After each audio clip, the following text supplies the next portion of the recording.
Cool na itong dalawa. Boss, Oh, bago yan ah. magbe-birthday na daw si Lucas, sabi ni Richard. Nagpatulong sa akin kung saan pwedeng bumili ng tablet na mura. Imbis na bilan mo ng second hand na iPad, ito may nakita ako, Huawei MatePad SE. Bago. Kasi budget niya daw 10k. Eh nakita ko to, wala pang 10k, may sukli ka pa kako. Ano to boss? Napakamura naman yan. Tapos may libre pa oh, cover. Hindi naman nabibilin. Kasama na yan sa package boss. Kasama na yan. Uy wow, sulit ah.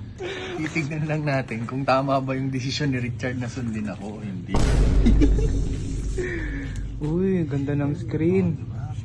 Sheesh! Pang chikiting, pang school, tas pag nasa school si Lucas, pang Netflix ni Richard.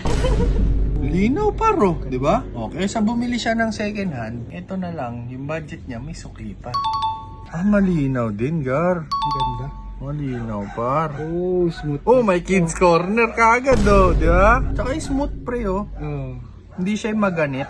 Siyempre, titingnan natin kung malinaw. Baka naman guys, palakihin nyo din yan, no? Baka lang. Malapit yung sound, pre, no? Malinaw, boss. Oo nga eh.